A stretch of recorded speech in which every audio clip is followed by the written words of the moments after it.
Welcome back to Third Man In. I'm Zack Phillips, and in tonight's post-game stream, we're going to be talking about game number 59 of the Toronto Maple Leafs regular season against the Arizona Coyotes here tonight, winning this one 4-2. We'll talk about Austin Matthews getting on the board, Matthew Knies getting on the board, Tyler Bertuzzi staying hot.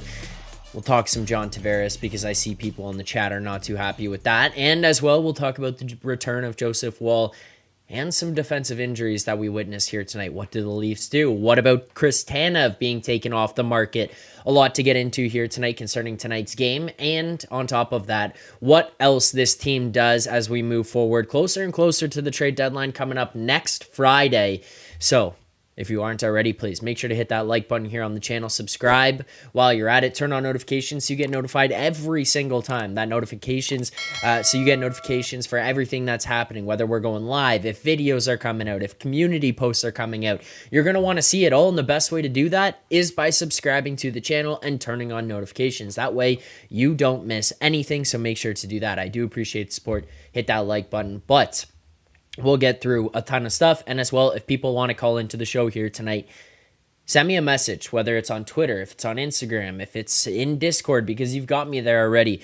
You can send me a personal message via that. I will be happy to send you guys a link over so that you guys can get on a call here and let us know your thoughts on this game and ask me some questions about what this team should be doing moving forward. But I am happy nonetheless about the fact that this team does win this game here tonight, because let's just talk about some of the generic stuff that was going on leading into this one. Some of the things that we have heard about this team, some of the things I have talked about with this team that have been really, really bothersome, especially in these situations. Guess what? The Arizona Coyotes coming into tonight's game, I believe it was a 12-game losing streak that they were on going into this one.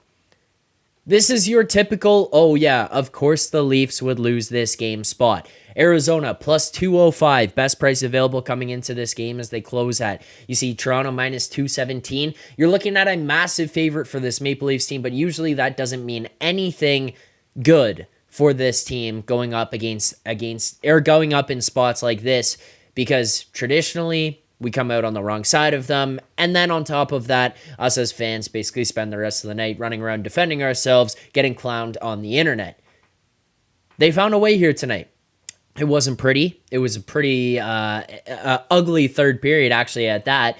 And yet, I think this is one of those ones where it's like, hey, you know what? You kind of got to find a way out of it. You got to find a way to win. And they do here tonight. They find a way to get it done. It's still not as much as you'd like for it to be against an Arizona team that's really struggling. An Arizona team that's really not that good is going to be selling off here at the deadline. You'd want to see your team that's supposed to be a contender a week out from the deadline kind of dominate start to finish. It didn't really feel like that. You obviously lose here in terms of shots on goal. You were getting it felt like you were getting a little bit shit pumped at the beginning for shot chances.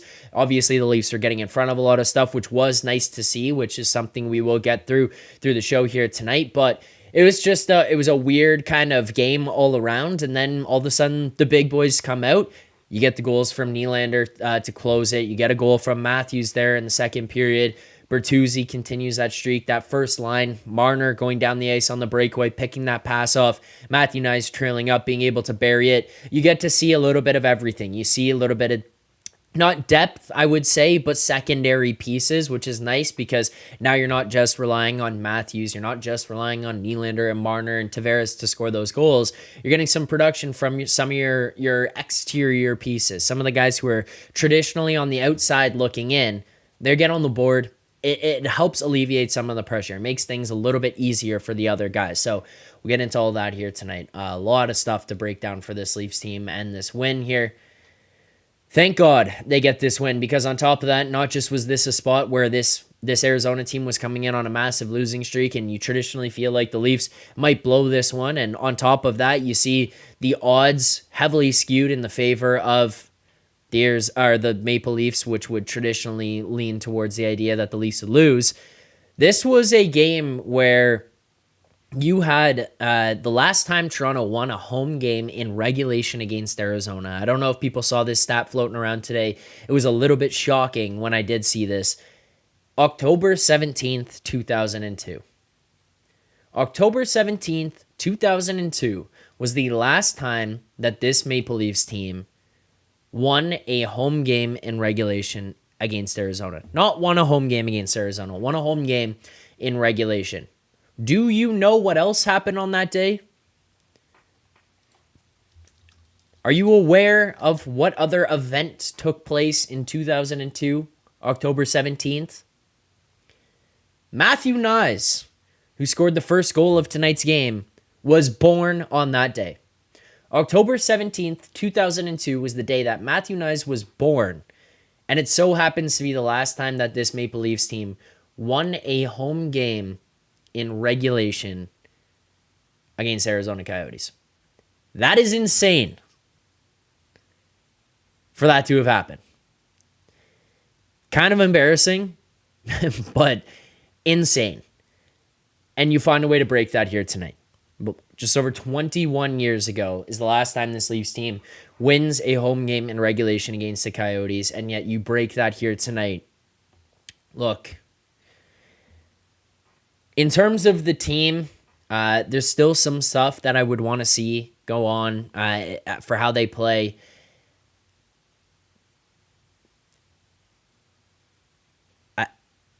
Look, I'm going to do it to myself.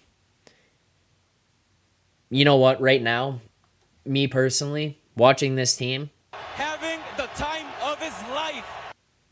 Having the time of my life. I said it while I was watching. I think the moment that it really was like, okay, I'm in, was when they showed the camera cut to the bench. And they showed Matthews and Marner and the boys on the bench going nuts over the Ryan Reeves fight. And there was this moment inside of me when I saw that happen that when they might have bought in. All season long, I've talked about this team, and I don't think that they're necessarily any different. I don't think that they're too drastically improved from last year's team. I personally think that there was intangibles improved upon. I think that there are things that were brought into this team that they've lacked over the course of an 82 game season that we just haven't seen before out of them. And I think that came out of the character of guys like Bertuzzi, Domi, Reeves. I think putting those guys into this lineup, injecting them in here and saying, hey, go be a part of this team, start to have some type of impact from the start of the season to the end of the season. I think that can kind of start to filter into the team and have some impact on how guys approach the game. They approach things on a shift by shift, night by night basis. I feel like there's a lot of stuff that can go on between those guys just being in the room, being around the guys that could start to make people feel much, much more confident and comfortable with what's going on. Those are the guys that are on the bench. And I think that having those big, mean, tough guys around, not necessarily Bertuzzi and Domi, but like a guy like Reeves can just kind of instill a little bit of confidence.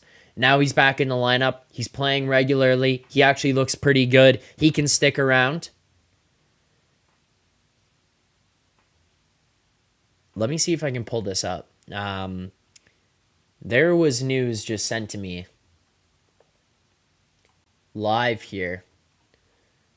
Let's see if I can get this on the screen because you guys are going to want to see this. Fuck. I don't know if I like this. Okay, anyways, I'm going to continue on and see if I can pull this up. If I'm momentarily taking some pauses here, it's because I'm trying to show you guys something. Oh, God. All right. We'll see. We'll see. All right, I think I got it here. Okay.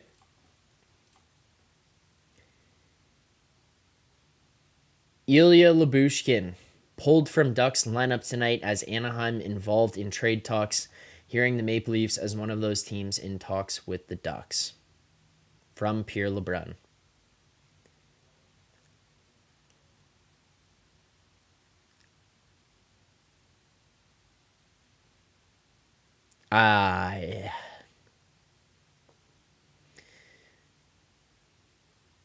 God. Okay, well. Now, I'm not necessarily the biggest fan of this idea. I'm not going to lie. Obviously, you could tell from my reaction there.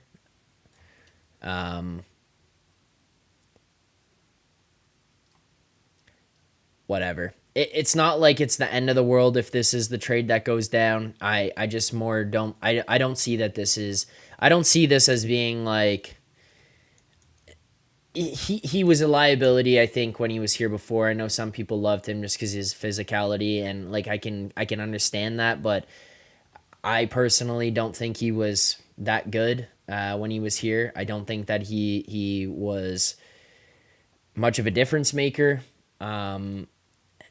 I was fine with getting rid of him because the cost that he came in at, he's obviously going to have to be salary heavily retained on that if that's the case. But, oh my God, the idea of that being your first pairing right defenseman, I don't think. There's another tweet that's coming out here now as well.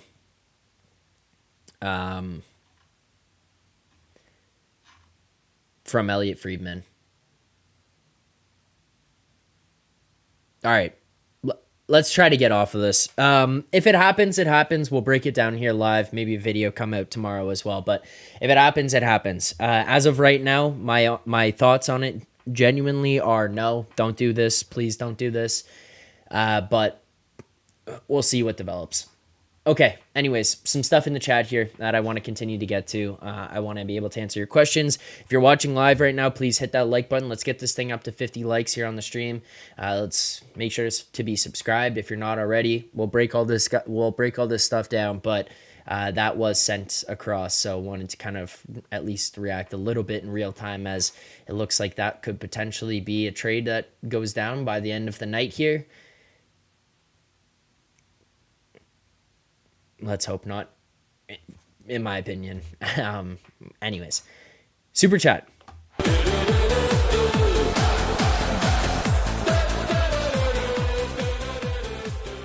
Super chat from Robert Smith. Robert, $10 here. Thank you very much, Robert. I appreciate it. Robert says, #fire Tavares.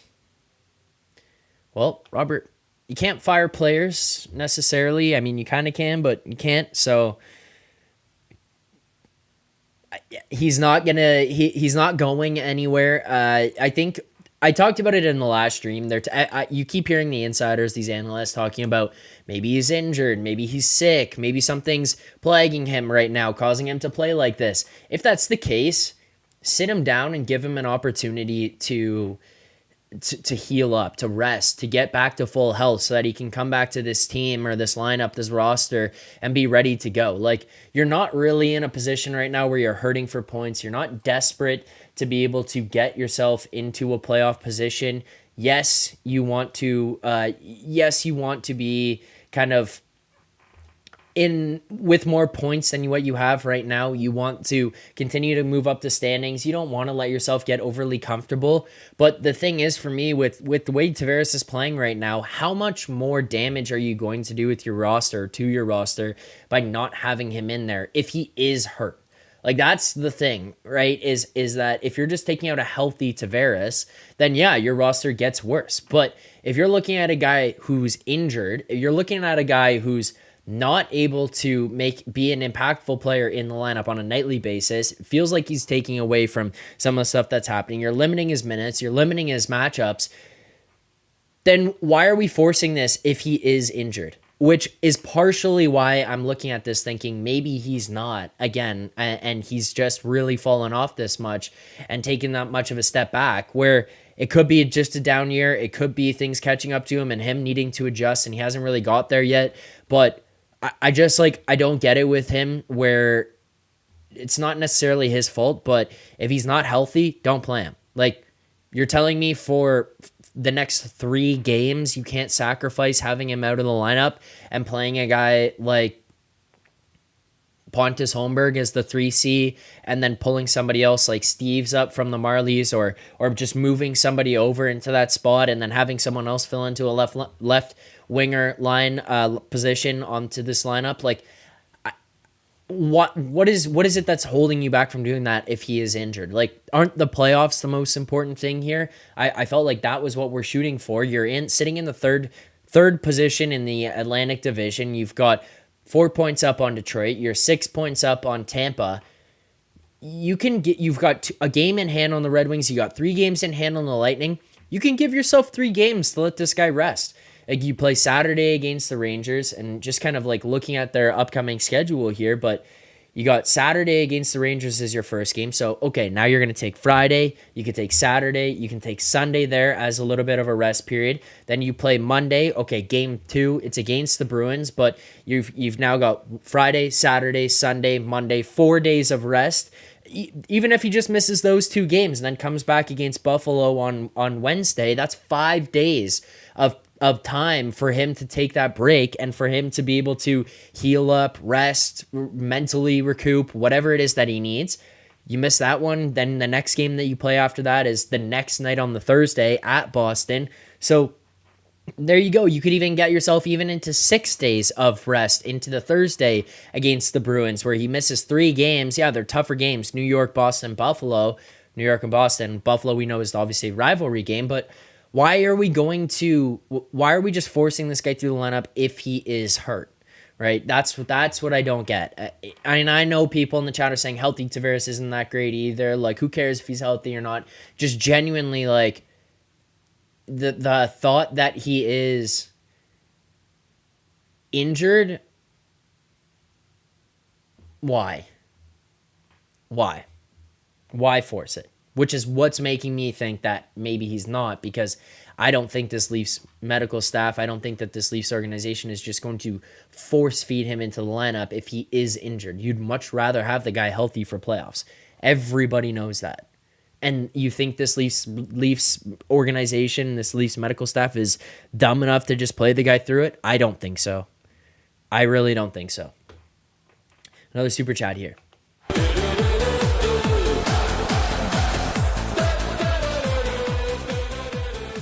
Okay, that woman screaming at the end was so annoying. Max, I'm not going to lie to you, I didn't even really notice.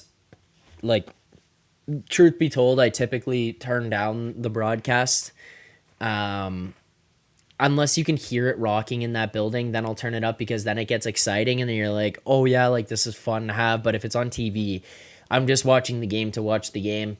I can get frustrated, and I'm sure a lot of other people do with some of the Roz and Mocha. I don't need to hear that 400 times during the game. Every time it goes to commercial break, I'm turning the volume down, so I just leave the volume lower. I've seen a billion tweets about it here tonight about it. I don't have the volume that high while it's happening. That's the honest truth. Roz and Mocha. Roz and Mocha. No, I don't do it. Thank you for the super chat, though. I'm gonna have to go back and find the clip, because I see everyone tweeting about what happened. Apparently, it's not good. Another super chat here.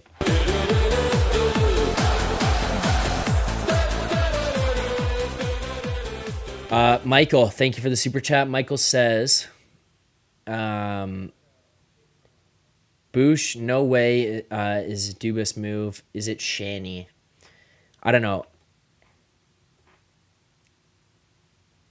The entire, like, I feel like what happens at this deadline, the acquisitions that are made as we get here, are going to tell us a little bit about kind of who has the biggest voice behind the scenes, whether it is GM, whether it is the president here.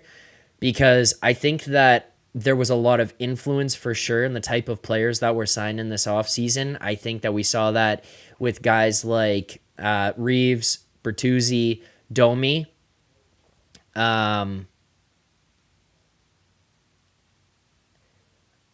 I wonder about a guy like Klingberg, and the reason I wonder like how much influence that was from Tree Living is because look at the defenses that Tree Living built in Calgary. And look how long he sustained that really good group for of Anderson, Shillington, Tanev, Zadorov. He drafted Adam Fox. Drafted Adam Fox. Adam Fox didn't want to be there. Trades him to Carolina. Gets Lindholm. Gets Hannafin. Like, he's gotten very good players, and a lot of them have been defensive players. A lot of them have been actual defensemen, and he's built up really, really strong D groups. Klingberg doesn't really, like, fit into the mold of guys he's signed before, guys he's gone out to acquire. So that kind of, to me, was like, okay, yeah, maybe he sees something that we don't. That was why I had a little bit of faith as the season's gone on. I kind of start to think more and more that Shanny might have some influence on this. The analytical team that's here, the team building salary might have moneyballed it a little bit. You know, like there's a lot of stuff that might have went into this to kind of determine who was going to be signed, but I feel like it was an early sign of who's got some influence versus what kind of say is going on in that room behind the scenes. And I see Donnie there says they weren't that good in Calgary. Donnie, you're flat out wrong. Like I normally will like look. You're just wrong. I don't know what to say to you. They were very good, and that is a very good D group. And the other thing to me is, look at this. Who is every single, what team is being picked at like a carcass to get all of their defensemen out of there right now? It's the Calgary Flames. Zadorov, gone. Tanev, gone. Could Anderson be on the move? People wanted Michael Stone at the beginning of the year, and then he retired. Like, their defense were just being picked apart. Shillington didn't play the entire season last year. He didn't play half the season this year. That's going to hurt. He was a very good defenseman. By the way, on top of that, your goaltender in Jacob Markstrom fell off a cliff last year. He's back again this year, and all of a sudden, this team starts to turn around and starts to look a lot better. That defense that he built there was very good. They were very tough, and they were very hard to play against. So I don't want to hear that. I don't want to hear about this whole like, oh, yeah, they weren't that good. They were. They were good. And talking about cups determine that. No, come on. Like, let's be realistic here. Jacob Markstrom turned into a pumpkin in the playoff series against the Edmonton Oilers that one year. They lost that series. They should not have lost that series. They would have had an opportunity to play Colorado in the next round. The year that Colorado went on and won. Like, come on. That's a good D group. I don't care if it was if in free agency. I don't care if it was via trade. It doesn't matter. That was a very good D group. And I think he's very good at identifying defensive talent to bring to his teams, and I feel like there's going to be some of that's brought to this Leafs team, I hope.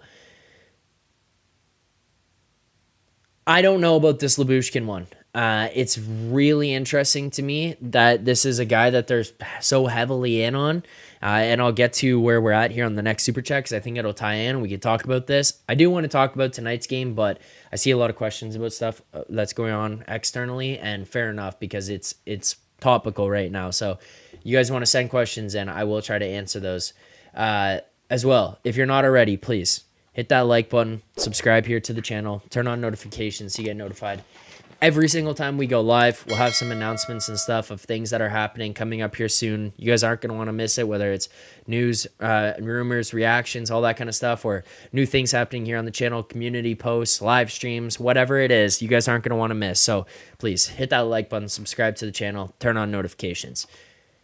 Another super chat here.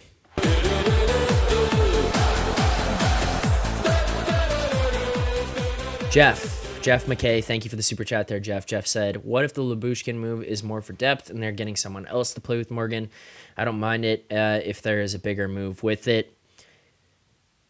I mean, potentially. Like, the thing to consider here, Jeff, is where Lyubushkin is at on his contract in terms of salary. How are you going to fit this in? What has to go back the other way? Because you're going to need Anaheim to eat some of this.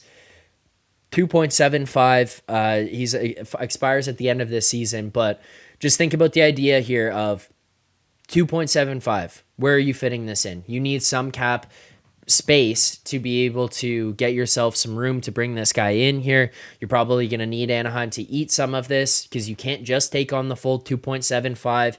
He brings zero offense. We saw him here when he was here with this team before. Sheldon Keefe didn't really trust him. There was times where he had him in the press box during the playoffs, so he's not going to be the guy who's going to play up there. He should not be the guy who's going to play up there alongside Morgan Rielly. That's the first thing. And then the second thing is, okay, so now you get this guy at 50%, let's say. That's maximum. That's the most optimistic that we could get here of it. 55% would be 3.75 of the, or 1.75, excuse me, AAV. So you're going to have a $1.75 million guy playing on your third pairing. Well, who's he going to take over a spot from? Is he taking a spot from Timothy Liljegren? Because guess what? Timothy Liljegren is the only other active right-handed defenseman that you have right now. Like, Timmins is out with mono. He might miss an extended period of time here. Like, this guy might be out for a while. So if you're going to have Timmins out, then your only other right-handed defenseman is Liljegren. And the only way that I would kind of agree with where Jeff is getting to, where it's like, hey, maybe he's the depth piece and you're getting someone else. The only way that this could possibly be the case, in my opinion, and obviously I could be wrong here, but just speculating, like pulling out my GM hat, is this might be the case if Liljegren's injury is worse than anticipated. This might be the case if we're looking at this like, you know what, Liljegren might be out for until the playoffs. Because then you're going to look at this and say, yeah, we need another right-handed defenseman. We got no idea where Timmins is coming, when Timmins is coming back, and if he'll fit in. And then on top of that, if Timmins is going to be out, so you're looking at Liljegren, and now you're looking at Liljegren as a guy who's going to be out for an extended period of time as well. Yeah, you need another guy. The other thing is where potentially this is coming into play. This news just came in here as well. This was a tweet from Masters. Sheldon Keefe says Mark Giordano has a head injury. Don't know the extent of it. It makes sense by the way he went into the boards, that at the speed he went into the boards, like, that's not surprising.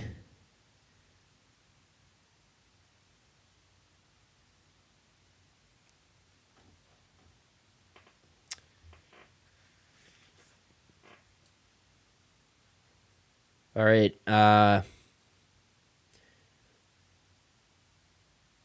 Well, for those of you who are here right now watching, real time.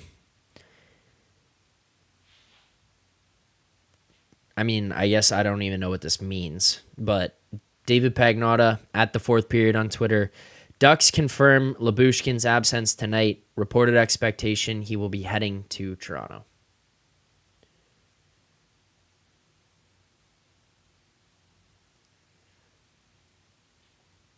There you go.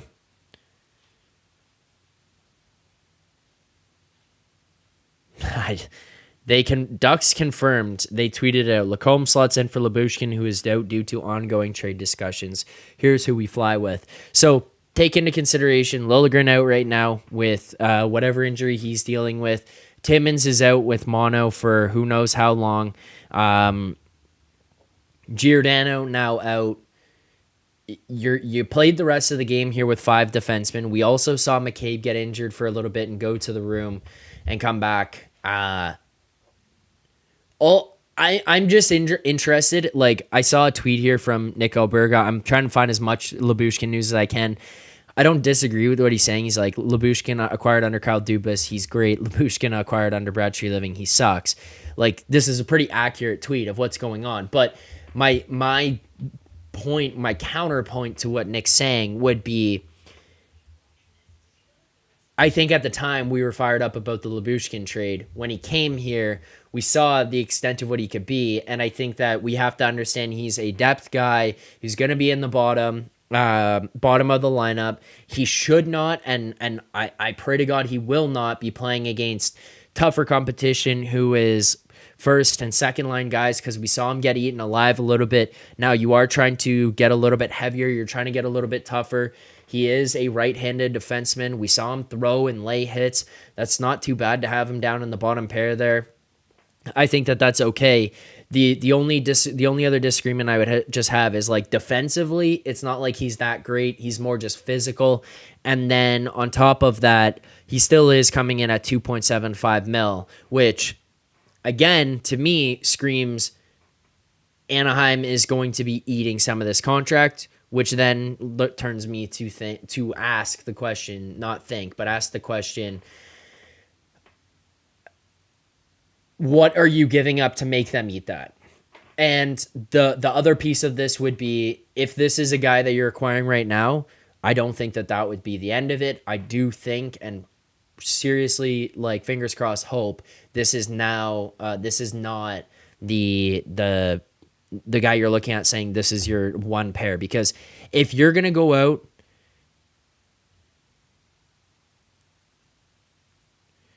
sorry guys, I'm reading all the stuff that we can about this Lyubushkin thing right now. There's tons of new stuff. If you're going to go out and acquire Lyubushkin and he's going to be your first pairing guy, like, you might as well just not go to the playoffs. If he's going to be your first pairing guy and play as a partner alongside Morgan Rielly in round one, and you're genuinely expecting them to play like 20, 25 minutes a night, like, no, just wave the towel. Let's get out of here. Like, no, we'll start next year. I don't think he's terrible. I just don't think he's top. Drager tweeting that Carolina is involved. Looks like it could be 3-person.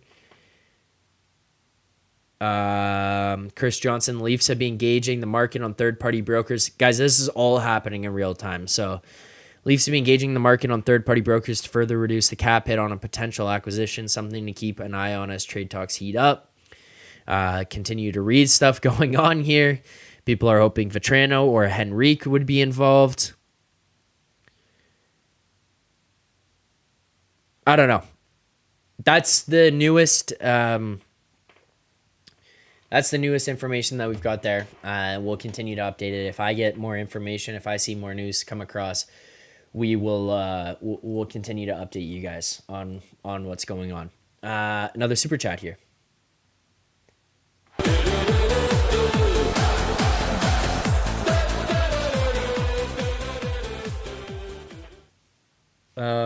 Michael, thank you. Michael says, Zach, I've listened to you several years regarding your recent comments on the theory behind Shanahan's involvement is the most astute analysis you have expressed. I mean, thanks. Michael, thank you. I appreciate it. I don't know if this is good or bad for me, that the fact that I suggested that the team president could be more involved in hockey ops than we thought is the most astute analysis I've given. I don't know what that says about me or the show, but thank you. I think my dad's watching live right now because he's texting me. If you are, just please be the whatever the word is of person who passes along information that can be somewhat verified, if possible, because typically I'm pretty good at multitasking, managing the chat and what I'm trying to talk about, and trying to get people on calls if people do want to call in, which, again, reminder, if people want to call in tonight, you are more than welcome to. Please send me a message. But trying to do this and siphon through some of the garbage that we can find online in regards to what may or may not be happening from the trade market,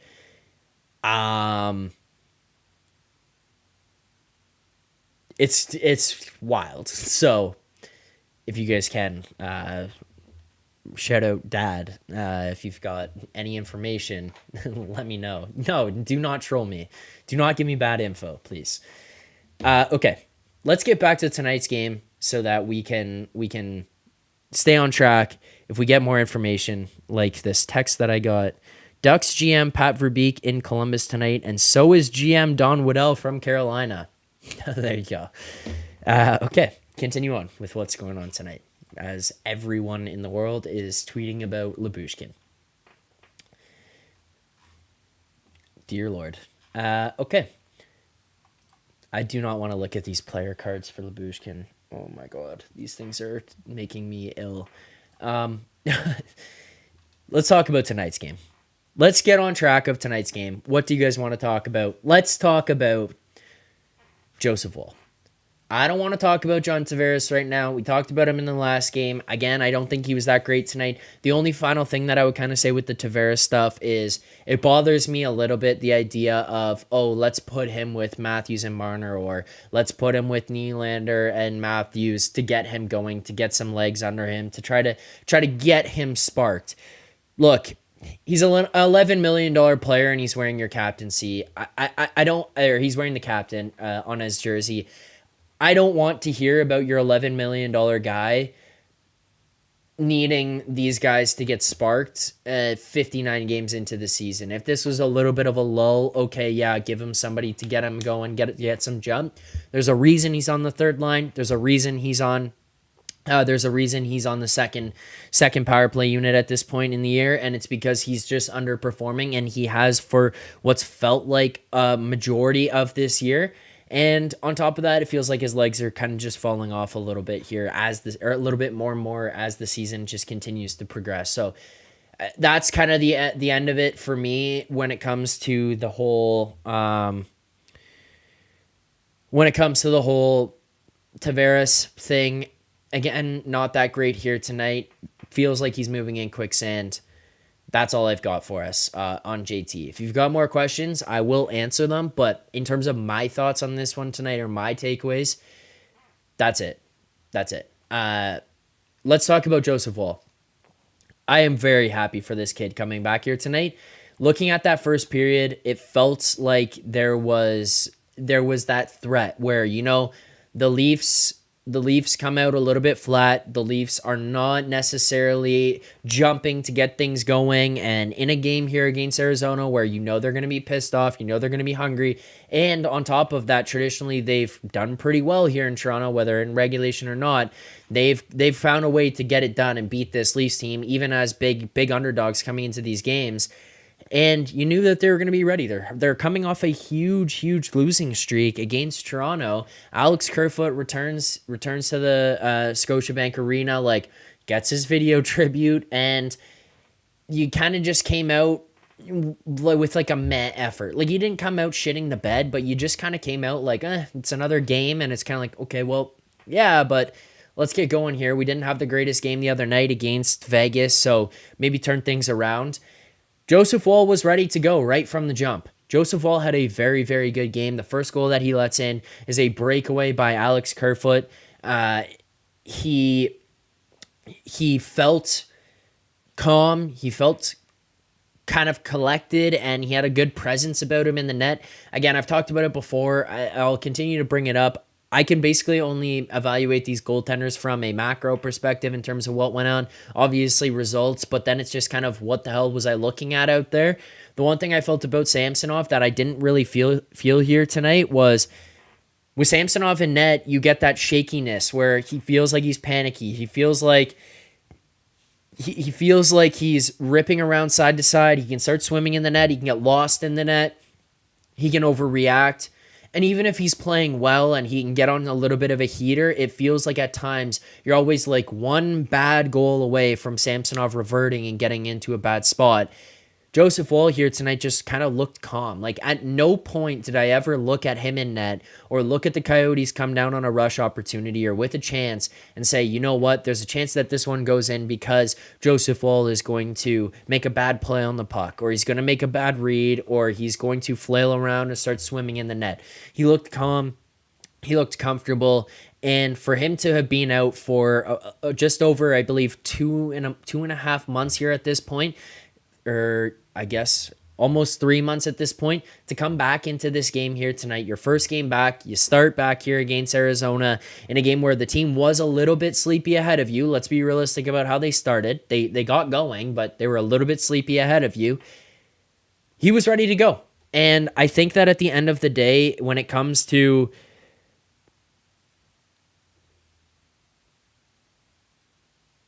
you know what? This isn't that bad. I think at the end of the day, when it comes to how he was in the net,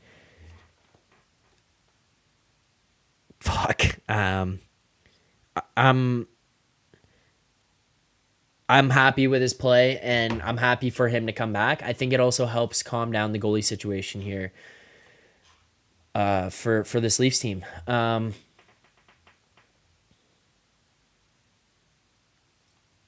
Okay. I got news.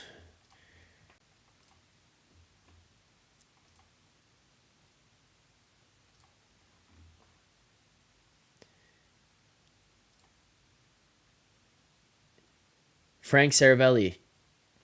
Trade call pending per sources to the Leafs. Ilya Lyubushkin. I should have had like a breaking news button. Damn. Shame. To the Leafs. Ilya Lyubushkin. 75% retained. To the Ducks. A 3rd round pick. To the Canes. A 6th round pick. Let's take a look. I mean, this is going to be a little bit more of a choppy show. I apologize as I try to figure out some of this information in real time, but go to Elite Prospects. Max Domi. Yeah, that's not going to be helpful. Thanks. Trying to find the cat friendly. That's where I'm trying to go. All the hockey sites to possibly pull up, and I'm losing my absolute marbles trying to get across here. Okay. Leafs. So you trade a 3rd round pick and you trade a 6th round pick. You've got the Islanders' 3rd round pick this year, and you've got your own 6th round pick this year. You know what? It's not like the best thing in the world, but like realistically, it's not terrible. 75% retained.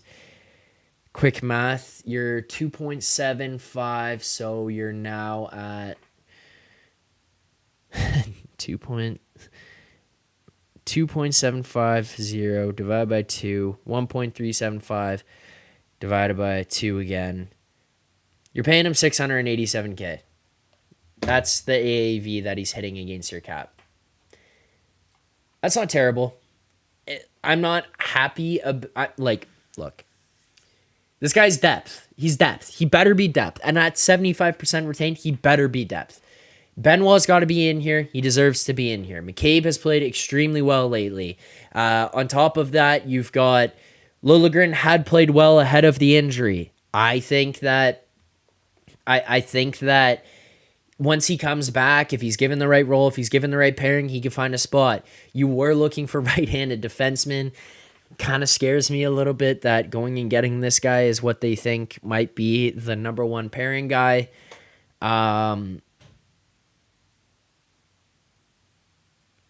He can't be a number one. Let's be real.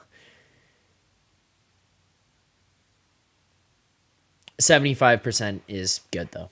And the other thing that this kind of says to me a little bit is like these injuries that we're seeing might be worse than what meets the eye. Remember when Joseph Woll went out, we said, or everything that was said was like, oh yeah, it's not that serious, or he'll be out for a little while. Yeah, it might not be that long, like whatever. It never felt that serious. And then he missed 3 months. I'm not saying that that's happening here with Liljegren, but based on the history that we've seen of how they handled some of these injuries, Ryan Reeves, when he first went out, oh yeah, he's going to miss some time, not that much, out for what felt like months. Like, maybe these injuries that we're seeing right now are more serious. Maybe we just lost Gio for a while. Maybe Liljegren's out for a while. Maybe Timmins isn't coming back. Like, now you're looking down there and you're going, okay, now we already have Benoit playing full time. We already have Lagesson in here. This might just be one of those like we needed somebody, and at $700K effectively for 2 picks, it's not horrible, is what I'll say. This is not. Let's also just not pretend like here to ourselves. Let's not kid ourselves that this is the solution. It's really not. And shout out to my dad for breaking that to me and sending that tweet across. So to all you in the chat who wanted him to troll and send fake trades, fuck off. I don't know. I mean, I'm not going to lie. Like, I'm not really like excited about this trade. I don't think he's that good. I think he's physical. I don't think he's that good. I don't know. The more I'm thinking about this and the more that it's settling into me, the worse that this is getting. As Ryan says in the chat, I hope they're not done making moves. I hope so too, because if this is the trade that they just made for your first pairing right defenseman, like,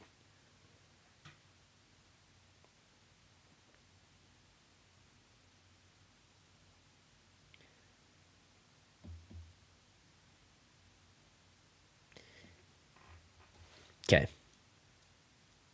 Here's what also happens with Lyubushkin to just kind of evaluate the trade.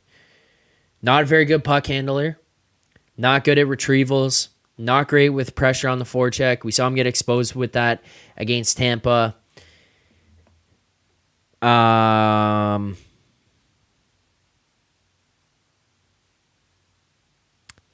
Physical, but can kind of get lost in his own zone a little bit.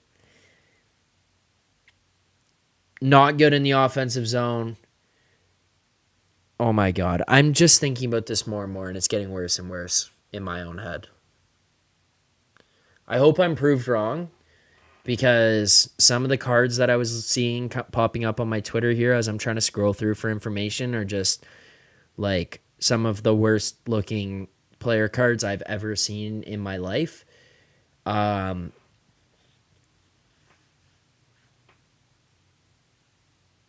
Dear God.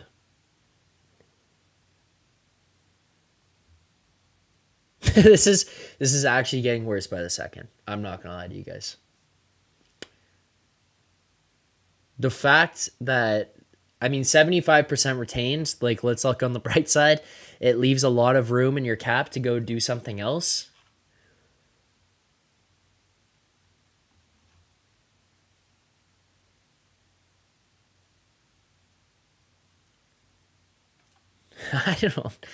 I don't know, guys. I'm trying to spin some positives. There's a lot of negatives that are popping up to me right now. I don't know. I'm so back and forth on this. There's a reason they didn't re-sign him at the end of the season that he was here in Toronto. There's a reason that when he went to Buffalo, they said, get this guy the fuck out of here. I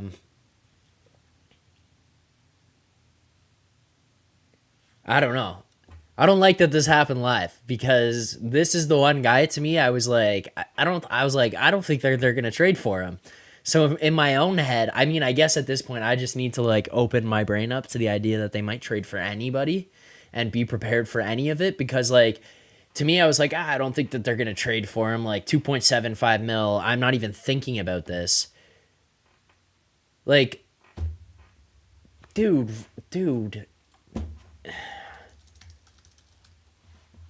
Obviously, he's coming in at like 687K, so it's much different, but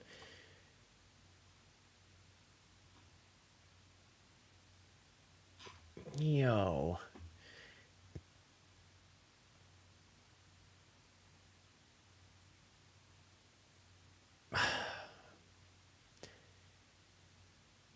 This better not be your first pairing right defenseman. I'm sorry for all the pauses and stuff here tonight. The processing in my head of what's gone on, I'm very back and forth. Here's where I'm at with the trade, okay? Top of the screen is a high ceiling, okay? Like, very high ceiling. Bottom of the screen is the floor, okay? His ceiling is like here. Relative, right? His ceiling's like here. His floor is like, you can't even see, like, it's like it's here, maybe lower.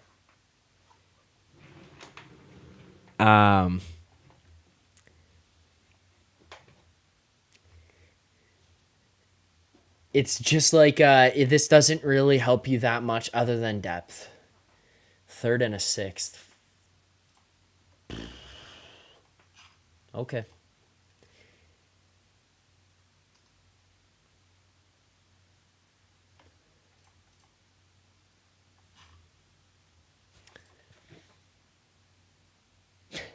If anybody wants to call in and talk about the trade,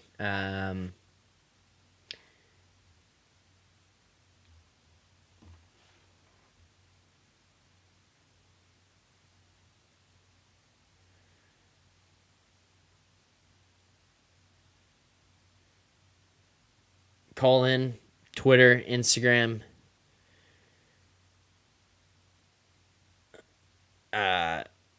Discord, send me a message there. I don't know. 3rd and a 6th. I want to know what years these picks are. I would assume this year. I'm kind of seeing people talk about, like, you know what, the Leafs needed a top 4D. You could have used some depth on D, specifically some right depth. I mean, you get that here. The one thing that's really important to look at, people are going to look at price. The one thing that's really important to look at is 75% retained. You got your 75% retained. He comes in here. He's not going to eat up that much. It gives you a lot of room as you approach to the deadline. Let's scrap this. Let's start from the beginning. Let's go positive vibes only. Let's flip this around and let's look at this. Let's look at the bright side of this trade. 75% retained. Perfect. We didn't want to give up firsts. We didn't want to give up seconds. We didn't want to give up prospects. We didn't. I want to know what the years of this are. I want to know if it was this season or if there's something that's going into next year or whatever. But 3rd round pick, 6th round pick.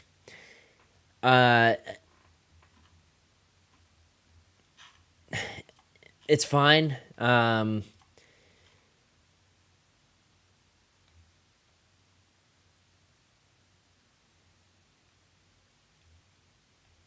You know what? Here's the other thing. Here's the positive.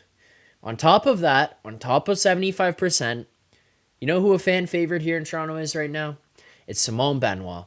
You know what happened when Simone Benoit signed with this Leafs team in the summer? We looked at him. We looked at his player cards from Jay Fresh and from Mandy and Rono and from Dom.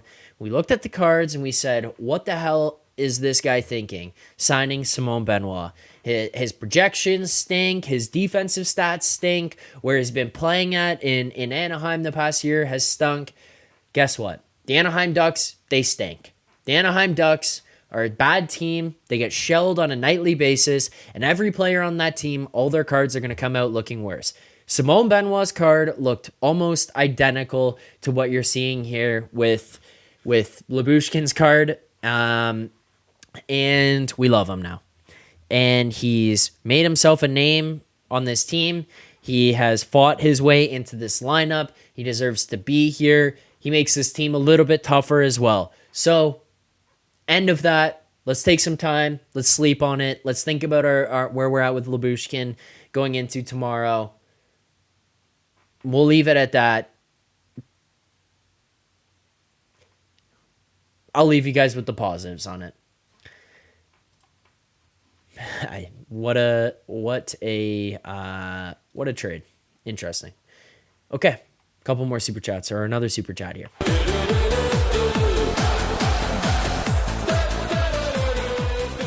Michael, Zach, what I meant is your comments on Klingberg signing didn't like a tree type of defenseman. Seems like a more Shanny signing. Yeah, I mean, it's interesting. I'm kind of curious about this trade here that just took place right now. Lyubushkin, he's a guy that was brought here before. Lyubushkin kind of screams like anti...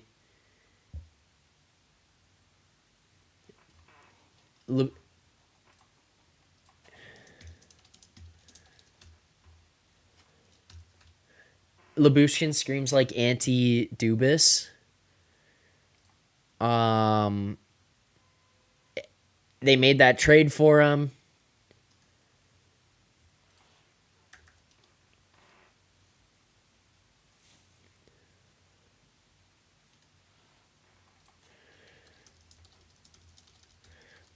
I'm trying to get info.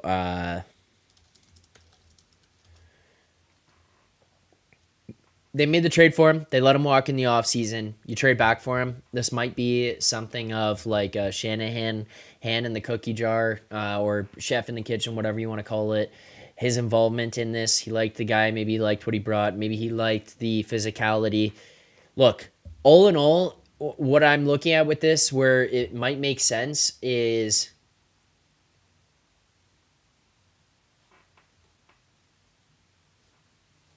you got depth. If the plan is not for him to be the number one right defenseman, It's probably not that bad. And the other thing that Billy says here, final positive that I'll say about this, if anything, the Lyubushkin trade prevents us from ever seeing Brody and Riley tandem ever again. There you go. Michael Kirkpatrick says, I like the trade, don't care what Zack says. I mean, that's fine. I'm not like hating the trade. My thing is more this. You're not willing to trade your first. You're not willing to trade Minton or Cowan, and you seem very held up on keeping these prospects. That's fine. The other assets that you have available to you to trade would be your third round pick. You don't have I don't think you have a fourth or a fifth. You've got the sixth. Then you have the seventh. Then you have some picks for the next couple of years. You just traded your third and your sixth for Lyubushkin. You know, if there's other trades coming, if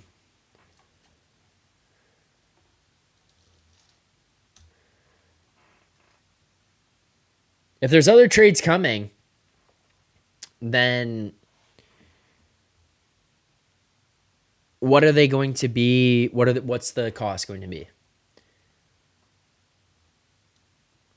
Right?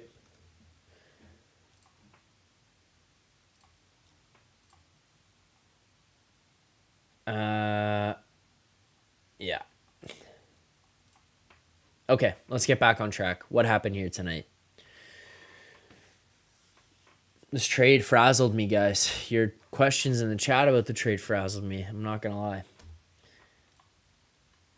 Marner, number one. Yeah, maybe that's the trade deadline acquisition. You want a number one right-handed defenseman? Maybe it's Mitch Marner. What was going on? What are we talking about?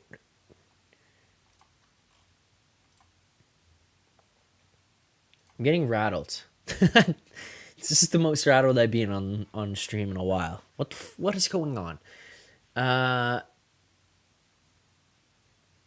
This might be the most rattled I've been on stream in a while. I'm not even mad about it. I'm just confused. What the hell is going on? The third and the sixth is what's really throwing me off. And obviously there's a cost to go and get retention.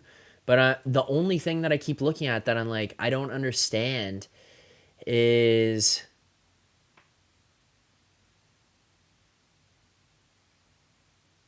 what other assets are you going to use to trade for other things? That's my question. Like, it's not necessarily why did we do this for him. It's like, what are you going to use now for the next trade if there is one? Because this cannot be your first pairing right D-man. It can't be. If it is, you might as well like literally just throw in the towel and not even show up to the playoffs. Confused. That's what's confusing. That's the part that is like, I don't know what's going on. Unless they think Liljegren's the first pairing right D, which maybe. Who knows? Jay Fresh here as well. I'm going to read this out to you guys because this is the final thing I think is kind of interesting that I'm seeing. Puts out his player card. He said Ilya Lyubushkin, acquired by Toronto, is a physical depth defenseman. He has put up good D results earlier in his career and is actually not a bad puck mover.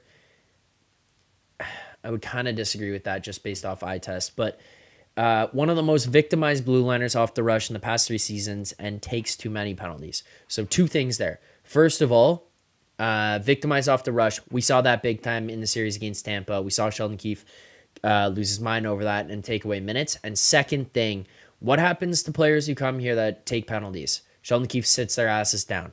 Domi, Bertuzzi, Reeves, you take penalties, sit down.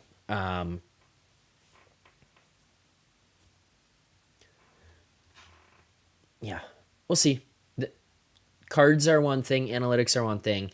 I got a text from Jason. You guys know from the Rink Rat. Jason said, analytics community has lost the plot. It's crazy. I said, can you call in? And he said he's out right now, so he can't. If we're on in a while, then yes, but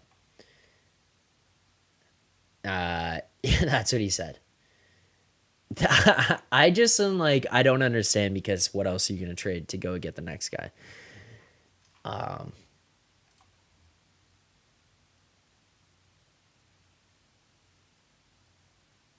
I mean, you want another one? I'm trying to get off the topic. I'm being sent shit.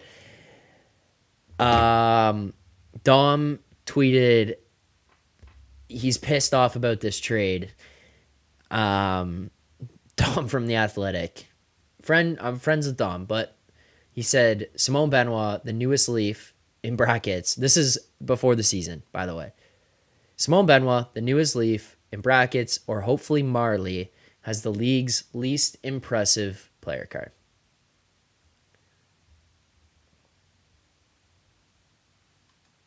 We know how it turned out, right?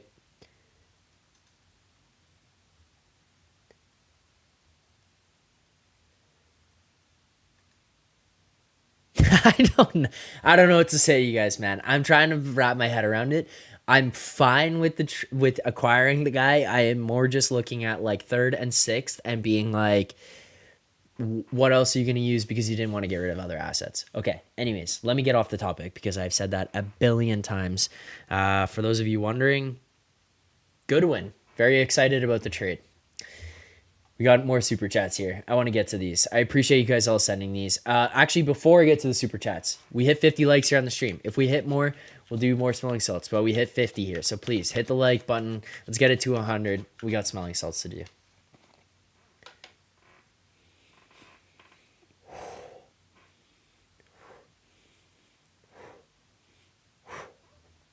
There we go.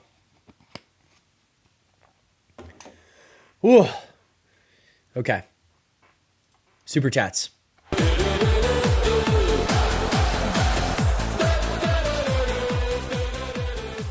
Michael, if Shanny's allowing these types of trades, which are wasting mid-round picks, similar Dumba style business, it shows us Shanny has no faith at the team. I mean, Michael, I disagree because when it came to Dubas, we weren't talking about mid picks. We were constantly talking about you trade your first, you trade your second, you trade a prospect, you trade first, seconds, prospects. This is very clearly a different approach. You traded a third and a sixth. I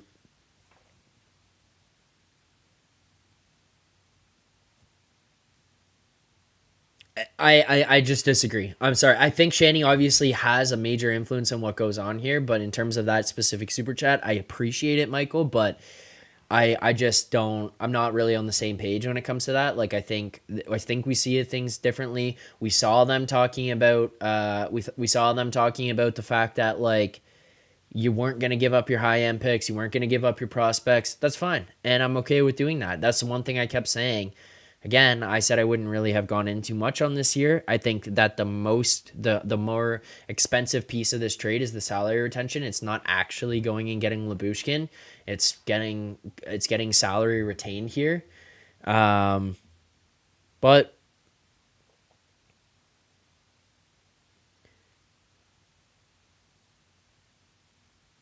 I don't know. I kind of need to like break this thing down because I'm kind of confused right away. The player, fine. Depth, fine. What you gave up, interesting. Keep hitting the like button. More super chats.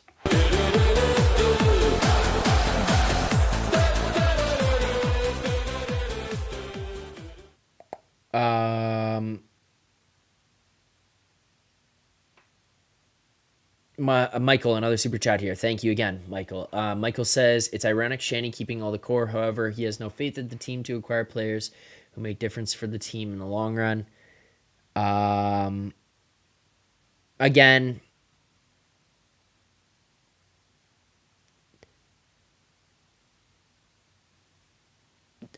Michael, like it's hard to make these trades during the season that are going to be long run type things. I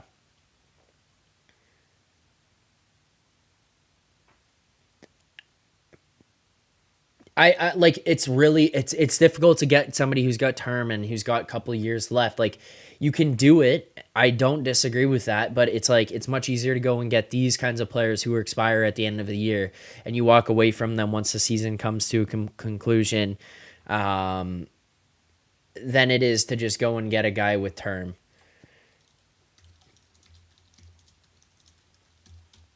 So I don't think it necessarily doesn't mean you have faith in the team. I mean, look, I didn't have faith in the team. I talked to you guys nonstop about the idea that this is one of those ones where you don't really go crazy on. I think this probably sets up to go about it differently than the way I would have approached it, but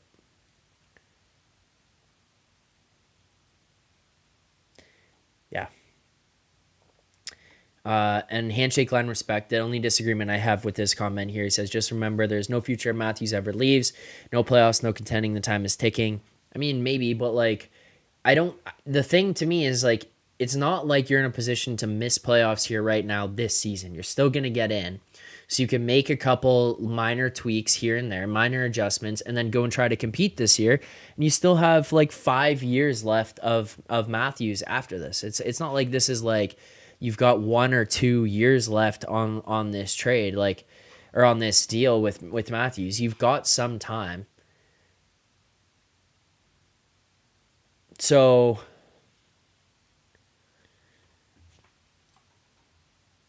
yeah. All right. I apologize. This one got off the rails with this trade happening, trying to react to it in real time. We haven't talked too much about the game tonight. I don't think that there's like too much to dig into, in all honesty. I think we kind of covered it before the trade stuff started taking place and we started finding out that Lyubushkin was pulled and all that stuff. The main takeaways for me here are this. 3 weeks ago, we were talking about Nyes on the third line, trade Bertuzzi, trade Domi, punt the season, fuck these guys. Ryan Reeves can never play hockey again. Find a way to put him on Robota Island. This fourth line for 3 weeks now has been effective. Ryan Reeves has been effective. This guy has genuinely earned his spot in this lineup. I think the way that this fourth line is going, the fact that you have Sheldon Keefe able to have confidence in them, not just to be in the lineup, like Ryan Reeves to be in your lineup, but like he's playing ahead of Noah Gregor. Noah Gregor's not suffering from anything right now. He has just lost his spot to Ryan Reeves. And I think Reeves deserves it. Like, it's not like he's blowing us away with his play, but I think that he's just kind of doing enough, and he's not being a net negative when he goes out on the ice. He's playing physical. He fights here tonight. He wins undisputed.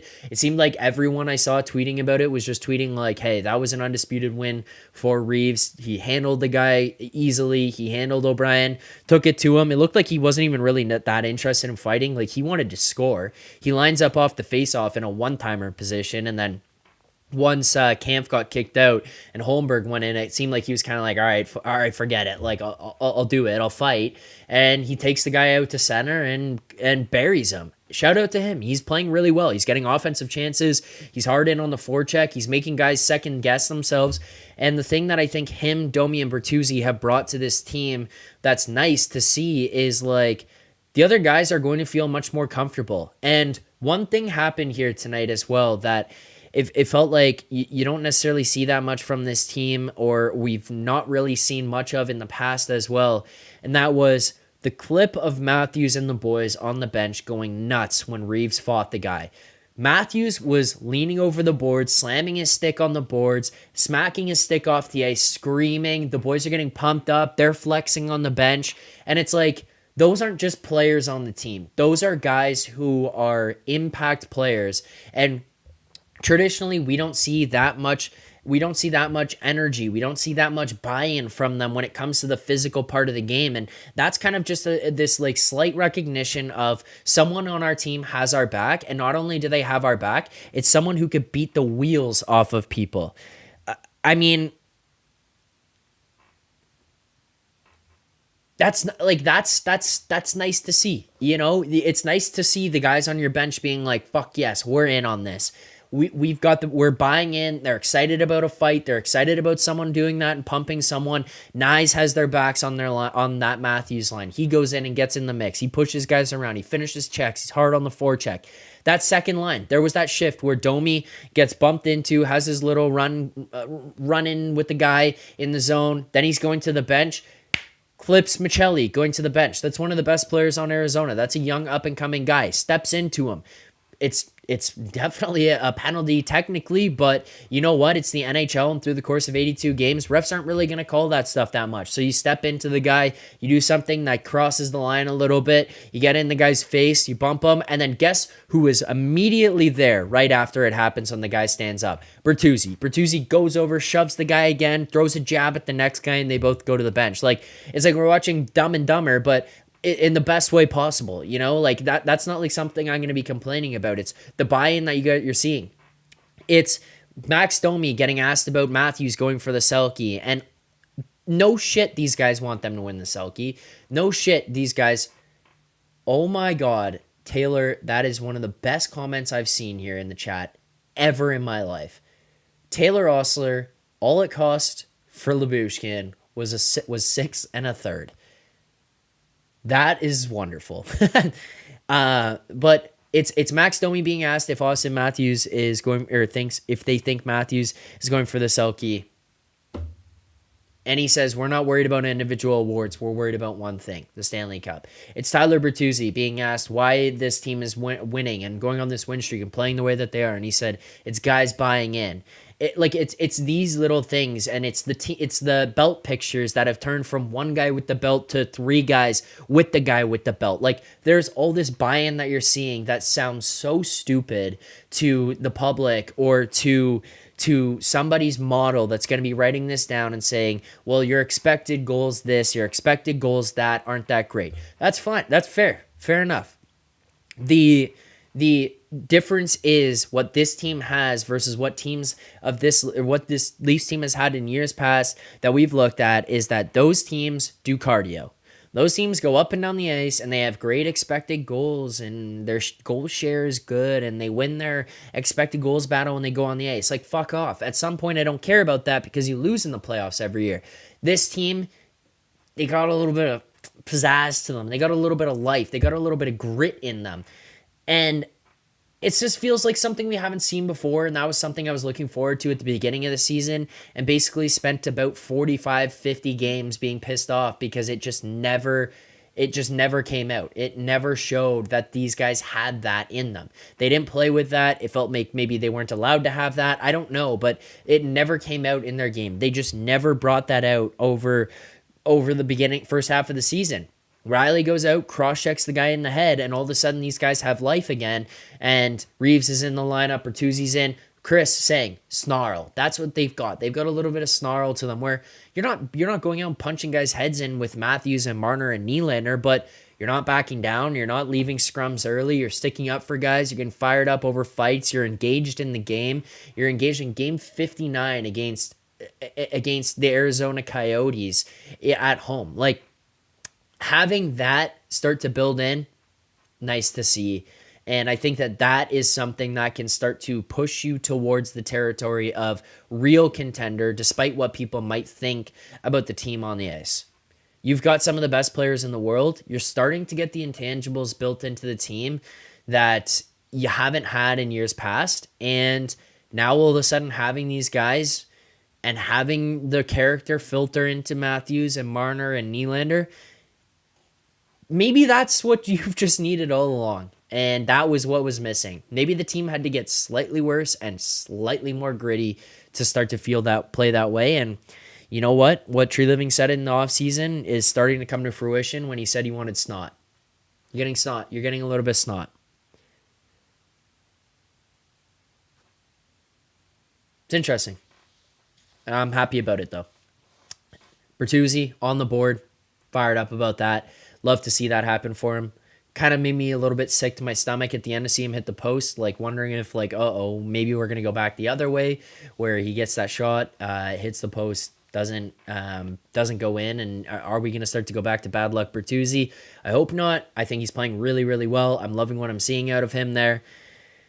I'm loving what I'm seeing here. I watched Domi on that line.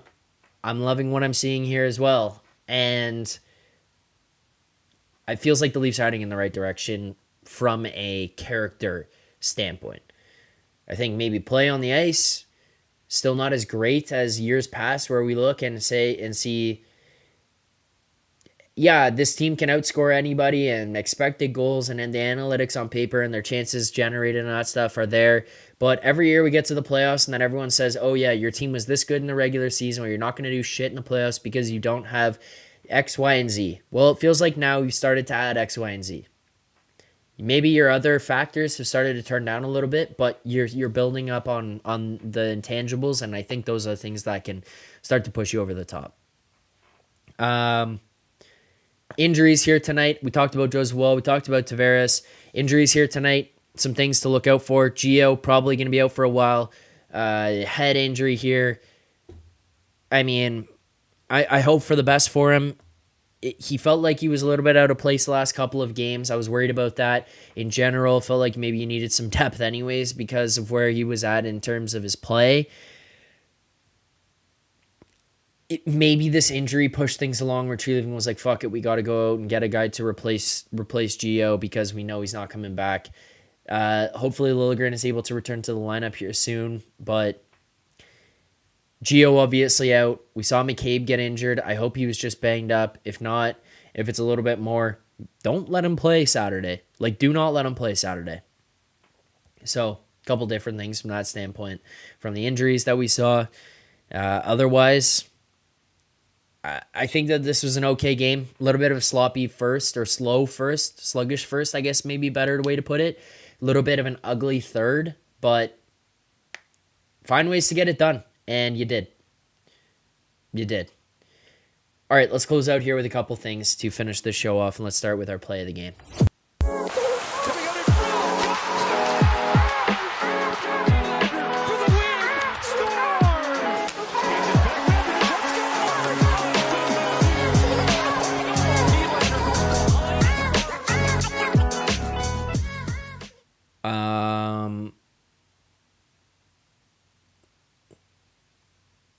I just got caught reading the chat there. Play of the game here tonight for me. I mean, if we're going to talk about highlight reel stuff, I'm going to give it to Mitch Marner and the drop pass to, I mean, yeah, look, highlight reel, I'll give it to Marner and the drop pass. It kind of makes me a little bit uncomfortable because, like, every single person in the world knows what he's going to do. I mean, I'm not going to LeBron on you and say I knew this was going to happen before it was going to happen, but I mean, I don't think it's that ridiculous to think that you probably knew that one was coming. Like, he's skating up the ice and I'm thinking to myself, don't drop pass, don't drop pass, don't drop pass. And it wasn't because I don't think it works. It's because the guy's right on his ass and I'm like, oh, he's going to force feed this one. He got it to him and he scores. I'm happy about that. But at some point here, that drop pass, he does that in an important moment. He does that in the playoffs and the guy doesn't score or it gets picked off or the goalie pokes it or whatever. Like, the conversation that's going to be had after is going to be much, much, much different than the one that's being had right now. But that being said, Nyes is hard out at the blue line. He forces the defenseman to make a mistake. He makes the pass across. Marner's in the right spot, right time, picks it off, heads down the ice. Obviously makes another highlight reel play, something he's done throughout his career. It's just that makes me nervous when he's got the guy on him doing it. When it's a 1-on-0 and he's got a guy trailing, like he's got another guy coming in on the penalty kills that we've seen him do it, or if he gets those one-off moments on like a 5-on-5, it feels a lot more comfortable. That one where the guy is right there and he didn't even really change sides of the ice. It just kind of so happened to go to the perfect spot for Nyes to be able to put it in. Like, yeah, it works, but it's just, I'm sitting there going, holy fuck, he's going to do it again, and he did it again. It worked, but yeah, that was the thoughts there. Honorable mention, Bertuzzi goal. It starts with a Domi draw win, but not only that, it's a winger win. Nylander comes in, picks up the puck off the draw that goes in behind Domi. He's quick feed in, beats the other winger to it, passes the puck back to Legason. Legason changes directions on the ice. He's able to get a different angle at the net by moving his feet across, moving his stick across, gets the shot through, basically a seeing eye shot that's got minimal room to get through to the net. And on top of that, Bertuzzi in the perfect spot, standing in front of the net. The Leafs also got a prospect, an unsigned draft choice. Bertuzzi gets to the front of the net, exactly where he deserves to be, or he should be.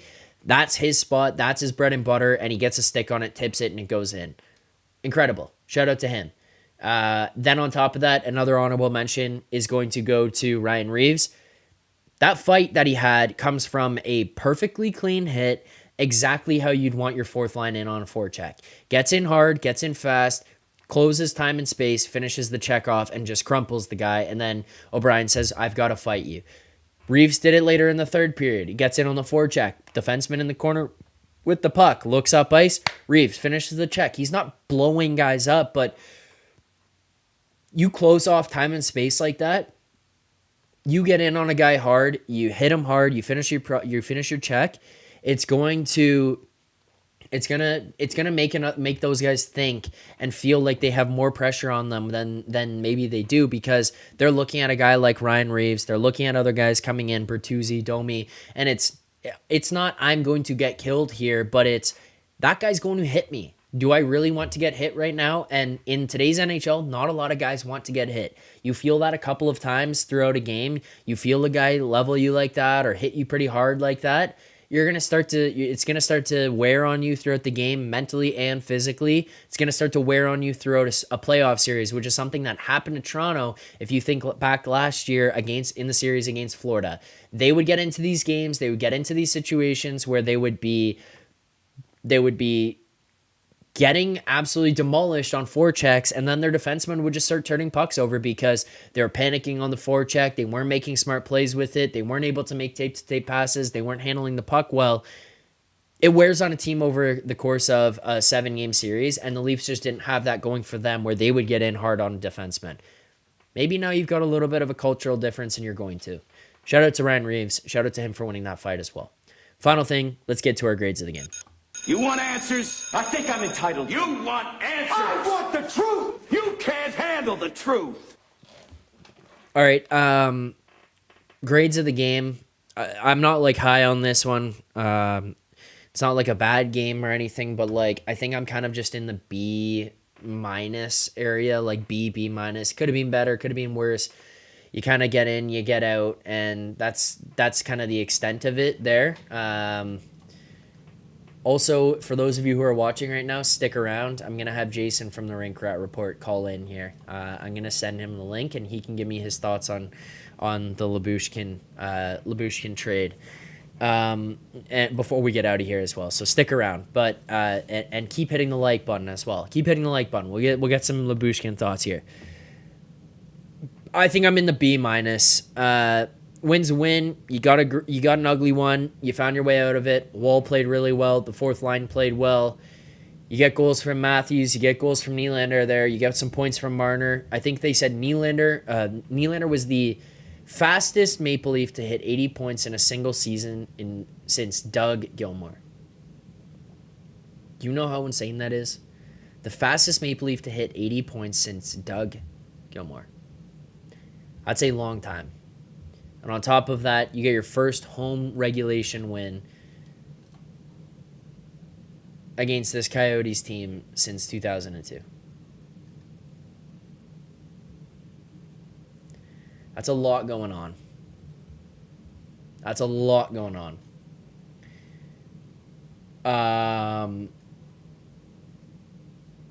Yeah. Look. The way I see it, I'm happy with the goaltending tonight. This game could have been better. I feel like this is a Coyotes team you probably should have just dummied.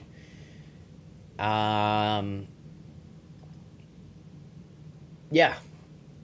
Actually, you know what? We're gonna cold call him. He wanted to give his thoughts. Let's see if he's around.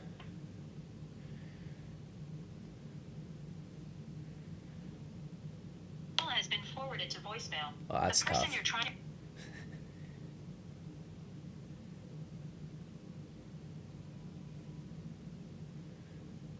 Maybe he's not going to answer here. Come on, Jason. The people want your thoughts on the trade.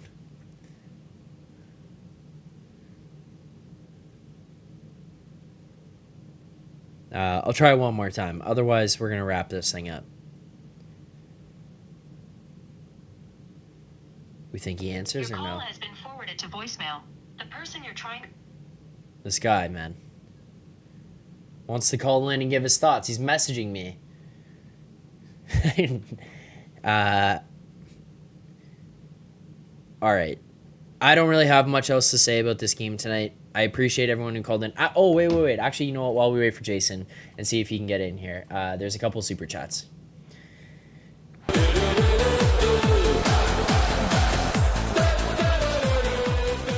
Super chat first. Michael. Thank you, Michael, for the super chat. Michael says, stats-wise, during major trades, even players with term, or during trade deadlines, usually in summer is free agent signing. Check out the record.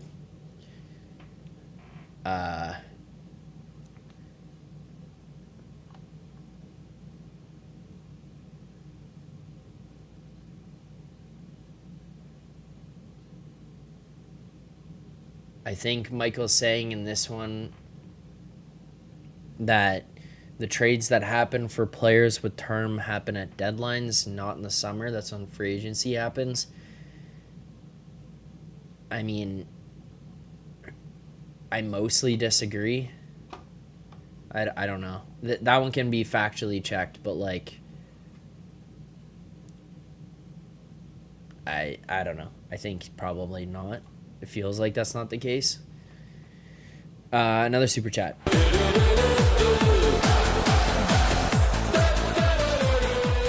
Michael again, thank you for the super chat. Appreciate it. Michael says, according to a lot of scouts, this year's first round are worse in many years than many years. Any top 16 team trading away for a player with term for a first round pick is wise. Yeah, that's probably fair.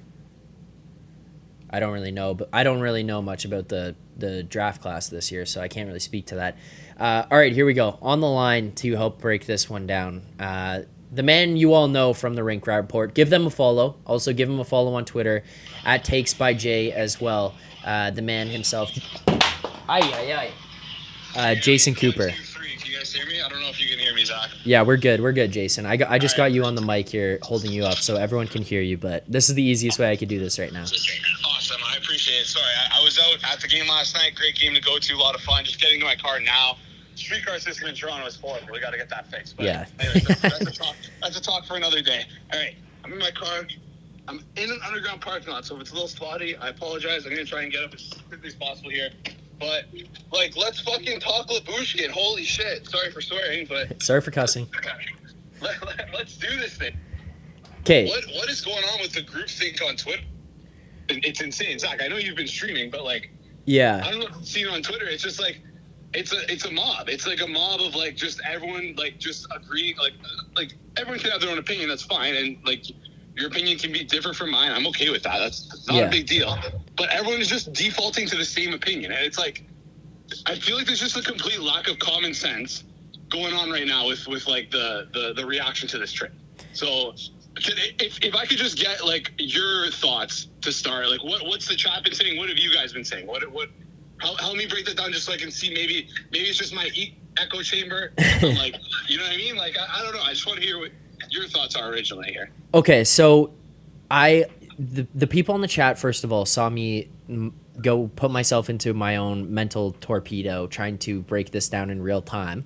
I basically went into like every dimension or every corner of this trade, what it means, whether it's good or not. What I kind of have come to a conclusion on in it is the trade is fine. I think that it was more expensive than what you would probably anticipate because you got 75% retained, which is also nice because it leaves room elsewhere. My confusion of this trade comes with this. Lyubushkin cannot, under any circumstance, be your number one right defenseman with Morgan Rielly. Like, I saw people in the chat were like, oh, like, it's kind of the same idea as Luke Shen. Like, to me, it's not. Maybe I'm wrong, but, like, to me, it's not. We saw Lyubushkin here in Toronto. I don't think I saw the same things that I saw with Luke Shen here. So I feel like it's a different I think it's just a different type of player, and I don't know that it works as well. I'm worried about how he fares against like number 1 and number 2 lines, who Morgan Riley's going to play against. I think he's fine to add. I think it's probably a nice add from like a big mean guy. You put him in your lower pairing. The only question that I kind of come to at the end here is, this means you're not done, but what's the one thing, Jason, that we kept hearing about this team? They're not going to trade firsts and they're not going to trade prospects. Well, if you traded, I have yet to see the years on these picks. I think it's this year, but if you did that for your 3rd and your 6th this year, you did just technically like get rid of your picks that you have for this year. Like, that's kind of the extent of it. So I'm just wondering now, okay, what are the other picks that we're going to use on someone else? But otherwise, like, I'm not like, oh, this is a shitty trade. It's more just like, I don't know. I was like, what do we use? What assets are we planning on using on the next one now? That's my next question. Yeah, that's fair. And like, again, I hope there's a next one. I don't know if there's like, I feel like this year, and I felt like this entire year, this is an incredibly thin pool of players. And like, Agreed. I listed defensemen that I wanted at the trade deadline. Lyubushkin was not on that list. The one thing that's kind of swung me right now, Lagesson looked good to start the year. He's been terrible down the stretch here recently. Yeah. Right? We have Logan hurt. We don't know how long he's going to be out for. We have Berdano hurt now. He will probably be out for an extended period of time. Again, I was at that game. The way he crashed into that boards, that did not look good. It looked like he was out cold at one point. I said that too, yeah. And like, so you're now stuck with losing two of your defenders. And on top of that, we've gone through this cycle of not having any right-handed D in our lineup at all for like a couple games. And it looks bad. Brody is best fit on the left side. Getting a guy on your right side, I think, complements the rest of your team out, or that it maximizes the potential of your team. And for me, I'm not like, obviously you gave up a lot for Lyubushkin. A 3rd and a 6th. That feels like a lot. But again, like you said. By the way, Jason, just to cut you off so that you know, that 3rd round pick is next year's 3rd round pick, not this year's. Okay. That's like, I would have to look at their cap friendly and see the picks that they have available right now, because I don't know. Yeah. Like, I don't know what they have when. Yeah. But just in my head, again, we talked about, you mentioned this, right? You get a guy below league minimum, which is a great value to have, right? You get a little bit more cap space. It's always helpful to have. So there's one thing.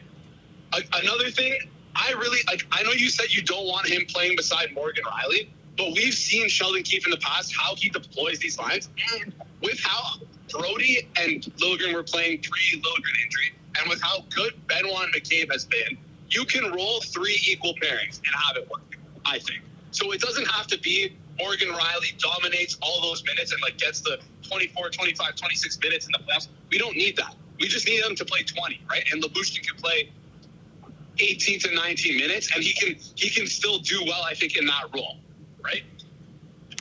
What I'm bothered by, honestly, on Twitter are people freaking out over like Jay Fresh cards, because I know. He sucks. Like, they look terrible. But like, newsflash, you know who was worse than him last year? Yeah, Benoit. You know who's now the 82nd percentile among defensemen in defensive metrics? Benoit. It's almost like, it's crazy. These guys can't conceptualize that maybe their model doesn't account for environment well enough, where that they might be wrong. And like, listen, Zach, you do a betting show. Jay Fresh's model gets absolutely cooked against closing line value. He gets destroyed. So like, these public models are not good, right? There's obviously a flaw in them, and they've shown time after time after time they undervalue defensive defensemen massively. Go look last year, Gavrikov. People were freaking out that they traded first for him. He looks great in their system. Oh, magically, his underlying numbers picked up playing in a better environment when he's not in Columbus. What a surprise. Like, this stuff can happen. And that's what I'm more frustrated about. 3rd and a 6th, like, it's really not that much asset-wise. Like, if you can pull up a trade value chart, I think there was one recently put out from a guy who used to work in Dallas. The difference between a 3rd and a 5th is not the same as a 3rd and a mid-round 2nd, right? So it's like, we're not really giving up that much anyways. It feels like it's multiple picks, so it feels like a lot. But hey, we have I think 3 5th-round picks this year. We have dart throws. After the 3rd round, they're kind of just all dart throws. So like, acquisition cost, maybe it's a little high for Lyubushkin, but at the same time, for me, it feels like a move that you almost have to make. You need a warm body right now. Like I cannot watch any more of Lagesson. I'm sorry. We're gonna have to watch more because Giordano's gonna be hurt, but I cannot watch any more of Lagesson. LeJoy just doesn't look ready yet. He doesn't look ready yet. Maybe he might be. People like his game in the AHL. I think this team has a chance to go ahead of Boston. This team has a chance to go ahead of Florida, and we're not going to do it with those two guys in the lineup. You got to think like contextually here. You can't just think about this in a vacuum. Yep. That's not at you. That's more at like people on Twitter. But anyways. No, thank you for the rant. I needed another outside opinion because like I was sitting here basically trying to figure out like in all honesty what the fuck was going on. My concern is not as much about getting Lyubushkin. Like I'm fine with him being on this team. I literally just kept looking at this trade and being like, we're not trading a first, we're not trading seconds, we're not trading prospects this year, according to everything the management is leaking to the insiders. And we just traded the third and the sixth that we had this year. Like what else are we trading? Like if we're getting anybody else. But it seems like you trade your third round pick of next year and you keep your third this year so far, which is the Islanders pick, by the way, which might have even a little bit more value. And then you trade this year's sixth. You still have 8 picks this year. So like I would agree. I think that the player cards, people need to just pump the fucking brakes on those. I brought it up with Dom and talking about it. Like I like Dom. We like Dom. You know him as well. Like, yeah, I love Dom. I think he's a smart guy, but yeah, again, there's like context to it, right? Like it's not just like the use of analytics is not just to stare at the numbers and be like, okay, this is what it is. Yeah. It's to help contextualize your decision-making process. Exactly. It helps paint a picture. It doesn't color in all the lines. It helps to paint the full picture. But it doesn't give you everything. It does not give you everything. And there's, again, if these models were 100% perfect, then Dom would not be like, Dom is a smart guy. He would not be working for the Athletic. If they were if they were amazing and like maybe he dumbs down his public model. I don't know what he does behind the scenes, right? Yeah. But like, again, speaking from a betting perspective, like I know he's a sharp guy and I know he wins and he's sharp. But like, if he was truly like, if they were this amazing, he would be retired right now in Cabo. He wouldn't be writing for the Athletic. Like, so, like, if we're just being honest here, and again, I know what you're saying. It's not like a slight on top, but it's just like there's room for error. Period. Like, and okay, Jason, does this change anything for you? Does this add anything for you? The Leafs have also acquired Kirill Slepets, who was a 5th round pick by the Carolina Hurricanes they've acquired the rights to him. He's an unsigned pick by the Carolina Hurricanes in 2019. He's 24 years old, 5'10", left winger, right winger, left-handed shot. He is currently playing in the KHL and has 20 points in 53 games. Someone said in the chat, "There's your 5th round pick." Like it's not that inaccurate. You know what I mean? Like if you sign this guy or whatever, like there is essentially a 5th round pick that you just got back. And 2 years ago we lost Dennis Noggin. He's the replacement. It's perfect. So no, but yeah, like I looked into the prospect. I have no idea anything about him. Yeah. Like I doubt he'll be involved at all. But again, I agree. I just thought it was funny that people were like, "Oh, we got a prospect." That's good banter from the chat. No, I love that. I honestly wish I could see the chat now, but don't want to. I'm driving, so I can't. So, yeah. Anyways, okay. So Jason, gist of this is, give me like a brief. Like we talked a little bit here. I'm glad to hear you give your opinion on it. I talked about it for a while, and I honestly was trying to like cover tonight's game and then had a billion things going on in my head at once about what to go with. One of my concerns with him as well, I will also air this out, and I think you'll probably agree, you might disagree, but I don't really think he's that good at handling the puck, which is a little bit concerning for me when like the idea of going up against Boston or Florida comes up and what happens when the puck goes into his corner and he's got pressure. Also, by the way, the chat says that they love you. They literally said, "Tell Jason chat loves him." So we just appreciate that, guys. Thank you. But I have concerns about him handling the puck. that can be mitigated, obviously. So it's not like the biggest worry ever, but that is something that comes to mind. My main takeaways, I kind of gave it to you there, but like if you could summarize your thoughts on this trade, what would it be? I'm going to go with one word, and it's continuity. This trade maximizes our continuity with our defensive pairings. Like I said before, Benoit, McCabe, it works well. And we know it took some time to get going, but right now we know it works well because guess what? They have feel and they have understanding of how each other play off each other. Same thing, like repeat what I just said for Timothy Liljegren and TJ Brody, right? They have continuity and they look good together. Those are two strong pairings that look good together. And on top of that, Lyubushkin's already played with Morgan Riley. Morgan Riley knows what it's like to play with him.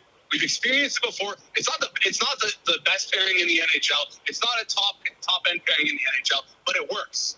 It works. There are flaws to it, but it works. But although there are these flaws, it complements. It helps the rest of our roster come together a little bit more like a puzzle and fit correctly in my mind, at least. Yep. You know what? I think that's fair. I'm seeing some tweets online here. Jay Rosehill tweeted out, Lyubushkin back to Toronto, picking up a right-handed defensive defenseman, having less than league minimum against the cap, giving a third and a sixth. No-brainer. Good job, Tree Living. Seems like there's a corner of the internet that's starting to become a little bit louder in regards to Lyubushkin's play. The other thing I keep looking at that I will say in defense of him, you brought it up as well, but like I will just continue to say it, and people in the chat can look. Reality is it might work out, it might not work out. That being said, looking at these cards, please, to everyone out there, take it with a grain of salt, because as Jason said, not only was Benoit's card like really bad before he got here, but just think about this like common sense.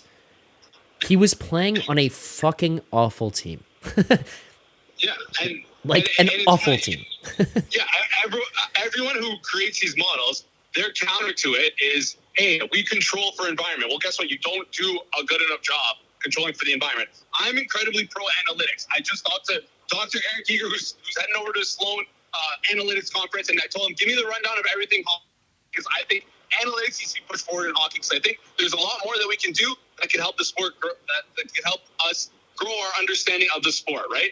These public models are nowhere near where the private stuff is at, number one. Number two, like, it's the guys who make them, they're smart guys, but sometimes they don't understand what they're putting out there, you know? They're smart enough to make them, but they don't understand how to interpret them. It takes a whole another level to interpret, I feel like. And I'm not saying I'm like a genius or whatever, but it's just sometimes these people don't take context into account, and that's important. I feel like I'm losing my train of thought here, but anyways, that's it's just context matters. Context matters. Nope, I agree fully.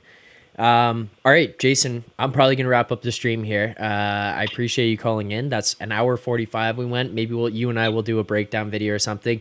For those of you looking for more of Jason's stuff, you can find them on Twitter at Rink Rat Report. You can find Jason specifically at Takes by Jay, so make sure to check him out there. And then on YouTube, you can head over to the Rink Rat Report as well, putting out full podcasts, breaking down everything going on with this Leafs team, breaking down as we approach the trade deadline, game reaction, like everything. It's going on there, weekly recaps, so make sure to check out their stuff, especially as we get closer and closer to the trade deadline. But Jason, I appreciate you calling in, and safe drive home, brother.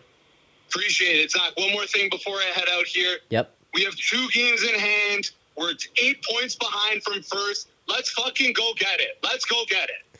You're a sicko. You're truly a sicko.